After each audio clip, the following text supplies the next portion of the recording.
El secreto de la vida. El laboratorio del genetista Dan Akagata en una universidad de Miami era un ejemplo de caos ordenado. Varias repisas paralelas de fórmica negra se alzaban formando estaciones de trabajo con entrepaños repletos de tubos de ensayo, plásticos con tapas de cristal, frascos de vidrio con marcas medidoras y formas complicadas, pipetas, pomos con productos químicos muy peligrosos, mangueras de caucho, guantes de cirugía, gafas protectoras transparentes y aparatos electrónicos. En una esquina había dos refrigeradores repletos de pequeños tubos de plástico marcados con orden y congelados en cajas. El lugar era una mezcla de salón de clase, centro de investigaciones genéticas, laboratorio forense, comedor, sitio de reuniones y biblioteca. Lo mejor de todo era la pared frente al escritorio del científico, es decir, frente a la silla que hacía las veces de escritorio, porque la falta de espacio no permitía tener una mesa. Estaba cubierta por una cartelera de corcho que era como un diario de su vida y su trabajo, docenas de memorandos, de correos electrónicos impresos y de cartas en gruesos fajos de papel amarillento y arrugado. Por el uso, estaban pegadas al corcho de cualquier manera. También había copias de sus publicaciones en conocidas revistas científicas, una lista de teléfonos de colegas y amigos y varias fotografías del mismo en lugares remotos de África y Asia, sacándoles muestras de sangre a personas con cara de miedo ante la inyección. En una esquina colgaba una fotografía de una hermosa yegua de pelo color chocolate claro, tan reluciente como el charol. Y, medio tapado por los demás papeles, el envejecido retrato de un niño de 2 años sosteniendo un avión de juguete. A un lado, junto al dibujo de una molécula de ADN en forma de escalera de caracol, un letrero decía: la genética explica por qué te pareces a tus padres, y si no te pareces a ellos, ¿por qué deberías parecérteles? Ese dicho está como para ti, Juana, apuntó Lucas con una divertida mueca dándole un codazo a su amiga, haciendo que ésta se volviera furiosa frotándose las costillas. Porque tú no te pareces en nada a los tuyos. Me pregunto, ¿qué habrá sucedido en tus genes? Dijo burlón. Su liso cabello oscuro estaba despeinado y hacía juego con su piel permanentemente bronceada y sus ojos oscuros. No me digas que ahora te las das de experto, repuso la chica molesta, mirando a su alrededor. El tema había salido a la luz varias veces en la escuela, pues era cierto que no se parecía a ninguno de sus padres. Mientras que estos tenían el cabello y los ojos castaños, ella tenía el pelo rojo, los ojos de un azul intenso y la piel muy clara. Tampoco había heredado la altura de su padre ni las estilizadas manos de su madre. No dejes que Lucas te moleste, Juana. Todos sabemos, en cambio, que eres idéntica a tu abuela paterna, que era canadiense. Intervino Simón, el primo mayor de Lucas, haciéndole un guiño y calmándola instantáneamente, cosa que solía hacer cuando Simón intercedía en su favor. Eres fuerte como un león, no le tienes miedo a nada y te apuesto a que eso también lo heredaste de ella, añadió, mientras Juana sentía que le subía la temperatura de la cara.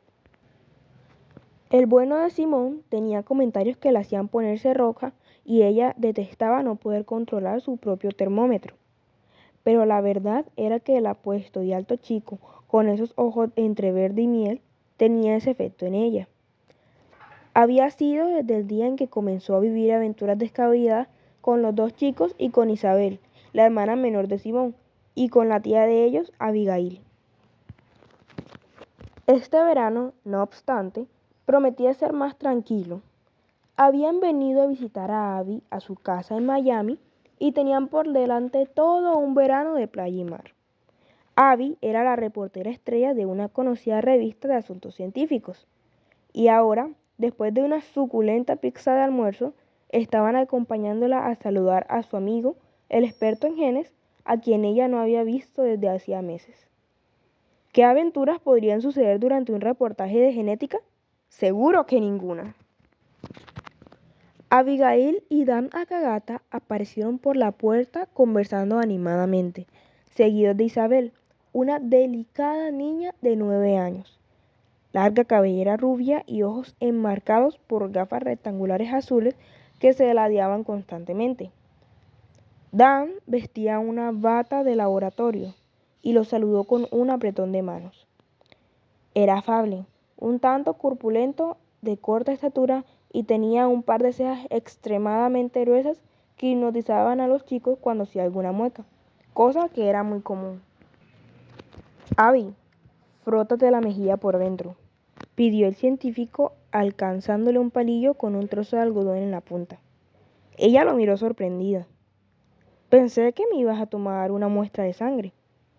Puedo sacar lo que necesito sin causarte dolor, dijo él, abriendo mucho los ojos y haciendo que las cejas bailaran hacia arriba. Pero si quieres que te pinche... Claro que no, exclamó la tía, obedeciendo en el acto y devolviéndole el palillo. Dan lo colocó cabeza abajo en un recipiente de vidrio, añadió una sustancia parecida al jabón líquido y después transfirió el contenido a un tubo de ensayo con alcohol.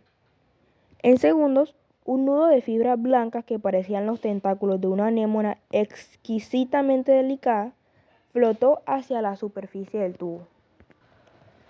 Estás observando un montón de tus propias moléculas de ADN o ácido desoxirribonucleico, la molécula responsable de lo que heredaste de tus padres, dijo Dan. Lo que hicimos fue sacarlas de las células de tu saliva y hacerlas estirarse como quien ala un resorte. Si las vieras bajo el microscopio, te darías cuenta de su hermosa forma en espiral como una escalera de caracol con todo y peldaños. Esta molécula existe en el núcleo de cada célula de tu cuerpo, metida dentro de 46 paquetitos en forma de X, que llamamos cromosomas. 23 de ellos provienen de tu madre y 23 de tu padre. Continuó como si estuviera dictando clase. Tus genes están allí en esa larguísima molécula de ADN. Y te puedo decir que es tan larga que si estiráramos todo el ADN que hay en esos cromosomas en una sola de tus células, tendrías un hilo de 2 metros de largo. Y si unimos el ADN que hay en cada uno de los 10.000 trillones de células que forman tu cuerpo, podrías estirar ese hilo varias veces entre la Luna y la Tierra. ¡Uf! Atinó a decir Lucas, asombrado. Abby contempló las delgadas serpentinas en silencio y respiró profundamente. Le parecía increíble que allí dentro estuvieran las instrucciones de cómo estaba compuesto un ser humano, de cómo estaba hecha ella. Instrucciones que le habían sido pasadas por sus padres desde el momento en que se dividió su primera célula. Así que este es el santo grial de la biología, pensó emocionada. El hallazgo más celebrado del siglo XX, que ha sido comparado con la invención de la rueda. Un coro de voces estalló de pronto. ¡Súper! Yo lo quiero hacer también. No entiendo qué es eso. Se dejó escuchar la voz de Isabel. Ella no era muy buena en eso de la biología. Sus notas no eran las mejores en esa materia. Lo suyo eran más bien las piedras, la geografía y los dinosaurios. Pero debía admitir que a veces, cuando Abby se lo explicaba, le parecía hasta divertido. Ok, Isa. Regresemos en el tiempo unos 4.000 y pico de millones de años, al momento en que el primer puntico de vida apareció sobre el planeta, dijo Abby. ¿Te lo puedes imaginar? Quizás eso sucedió sobre la superficie caliente de una burbuja de barro en el mar. Y entonces ese puntico hizo algo que desde ese momento se ha venido repitiendo sin parar. Escribió un mensaje químico que pasó a sus hijos y estos a los suyos y así sucesivamente. Ese mensaje ha pasado de un organismo a otro durante todo el tiempo, desde los microbios hasta los dinosaurios, los gorilas, los rosales y las bananas, y ha llegado a ti y a mí, como un hilo común a todos los seres vivos. Claro, ahora es mucho más elaborado, pero ese mensaje simplemente es el secreto de la vida. Los ojos negros de Isa estaban totalmente abiertos. Y aquí está este mensaje, dentro de esta pequeña constelación de químicos que llamamos ADN, concluyó Dan, sacando del frasco con unas pinzas los hilos húmedos y pegajosos extraídos de la saliva de Abby. No se ve muy elegante, pero es el secreto de la vida, aquí colgando de estas pinzas. ¿Y cuál es ese secreto?, preguntó Lucas empujando a Simón para que Dan le hiciera la prueba del algodón en la mejilla a él primero. El genetista repitió la operación sin dejar de hablar. El secreto de cómo estamos hechos los seres humanos, qué nos hace funcionar, por qué nos enfermamos, cómo en el futuro podremos curarnos incluso antes de nacer. Es nuestro propio libro de instrucciones y sus capítulos son los genes. Estamos enfrascados en una carrera para decodificarlo del todo, añadió frunciendo profundamente las cejas como si la idea lo molestara. Una carrera contra el tiempo entre dos grupos de científicos. ¿Una carrera?, apuntó Lucas. ¿Por qué? ¿Cuándo terminarán? Pronto, en unas cuantas semanas, dijo el profesor gravemente. Y entonces el primer grupo en hacerlo se cubrirá de gloria, terminó Abby, notando que Dan se había puesto nervioso al pensar en el enorme proyecto en que se había metido casi sin saber cómo. El proyecto Genoma Humano era quizás la tarea más monumental de la biología, algo así como poner al hombre en la luna, y la carrera estaba tan cerrada que no había manera de predecir quién sería el ganador. Y ahora que estamos leyendo por primera vez ese maravilloso código secreto, estamos a punto de descifrarlo por completo para tratar de entender lo que nos está diciendo, siguió el científico apasionándose de nuevo. Y lo que nos está diciendo es tan sorprendente, tan extraño y tan inesperado que... ¿Qué? Gritó Isabel, quien nunca imaginó entusiasmarse con este tema. Que es casi imposible de creer. Por ejemplo, la mitad de los genes de un banano están en todos nosotros. ¿Eh?, dijo Simón con un gesto divertido. Ahora entiendo por qué Lucas es tan popular entre los chimpancés de zoológico. Pero yo no me parezco a un banano, protestó Juana. Al menos eso creo. De acuerdo, más bien eres una zanahoria, repuso Lucas con una carcajada. Y tú, una papa cocida, respondió ella tratando de decidir si reírse o pegarle un puño.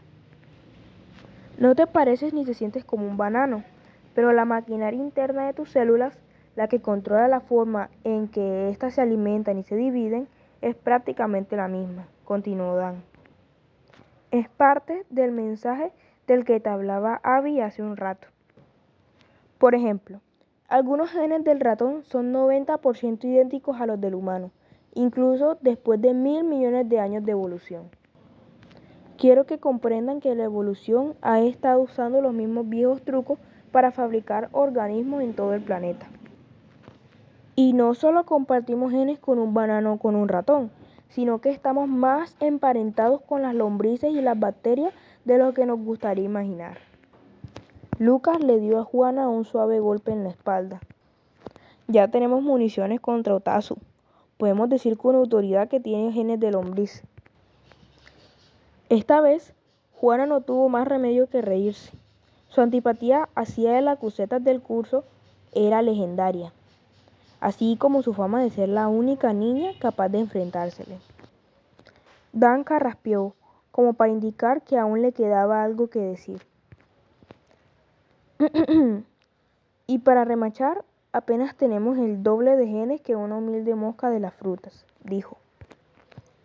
Ahora fue Abby quien se golpeó la rodilla en señal de protesta. ¿Cómo puede ser eso?, pensó. ¿No somos los seres humanos criaturas tan magníficas y complejas, capaces de componer una sinfonía o construir una nave especial, y las moscas son, bueno, moscas?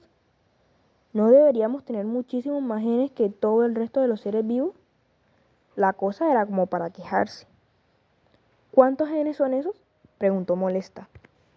Unos 25.000, dijo Dan. Lo que sucede es que los nuestros son capaces de producir muchos más resultados de los que las moscas. excepto permitirnos volar, dijo Lucas haciendo reír a Abby. ¿Qué más nos está diciendo el libro de instrucciones? Quiso saber Simón mientras Dan le sacaba su muestra de saliva.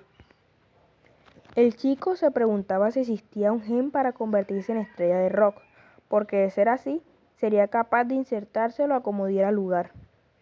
Por su parte, Isa soñaba con tener uno que le permitiera no tener que ponerse gafas. Pues nos dice que todas las personas de este planeta son 99.9% iguales, aunque nos parezca difícil creerlo viendo a la gente de todos los colores y tamaños caminar por las calles de una ciudad. También nos cuenta exactamente de dónde venimos, de dónde vienen todos nuestros ancestros. Con estas muestras que les estoy tomando podré saber mucho acerca de sus antepasados. ¡Genial!, exclamó Abby abriendo los brazos melodramáticamente, pues era muy aficionada a la genealogía. Por fin sabremos de dónde vinieron nuestros tatarabuelos antes de llegar a España. En realidad, esta tecnología te permite ir mucho más allá de tus tatarabuelos, repuso Dan. Podremos seguir tus raíces decenas de miles de años remontándonos hasta hacia la prehistoria. Un tanto aburrida, Isabel se había dado la vuelta para mirar con más detenimiento la cartelera de corcho llena de fotos y papeles. ¿Cómo se llama el caballo?, interrumpió sin quitarle la vista al retrato de la yegua de pelaje café. Le parecía el caballo más lindo que había visto en su vida. ¿Es tuyo? Dan la miró sin entender la pregunta. El caballo de la foto, aclaró Isabel. Ah, pues esa es justamente la otra cosa que podemos hacer leyendo los genes. Identificar a los culpables de un crimen y exonerar a quienes han sido acusados injustamente. Aunque el ADN de la gente es 99,9% igual, ese 0,1% restante contiene las diferencias que nos hacen únicos a cada uno de nosotros. Algo así como una huella digital. No hay dos iguales. Sí, esta molécula es una herramienta poderosa para esclarecer crímenes. ¿El caballo cometió un crimen?, preguntó la pequeña jugando con su cabellera y causando que Dan se riera haciendo bailar las cejas. No, al revés. Esta yegua fue secuestrada, pero es que no es un caballo cualquiera. Es la gran estrella mundial de los caballos de carreras. Tiene cualidades que nunca antes habían visto. Corre como el viento y es ultra resistente. Seguro que has escuchado su nombre. Princesa Aisha del desierto. Simón silbó largamente. Claro que le sonaba familiar el nombre. Lo había escuchado en la radio hacía pocos días. Una pura sangre árabe, prácticamente la raza de caballos más veloces del mundo. Desapareció de su establo sin dejar rastro la noche en que terminó una de sus carreras más famosas, precisamente en un hipódromo de Miami. El FBI le había proporcionado a Dan sangre de Aisha suministrada por sus veterinarios, guardando la esperanza de poder identificarla fuera de toda duda en caso de ser hallada. También estaban recogiendo rastros de cualquier cosa que pudiera identificar a las personas que estuvieron en su establo ese día, cabellos, fragmentos de piel, uñas o cosas por el estilo. Pero Dan estaba tan ocupado con lo de la carrera del genoma que apenas se había prestado atención al caso de la yegua. Después de todo, su laboratorio constantemente procesaba este tipo de muestras para ayudar a las autoridades a esclarecer crímenes o reclamos de paternidad. En ese momento sonó el teléfono. Dan habló unos minutos y cuando colgó miró a Abby fijamente. Aprobado, saldremos en 4 días.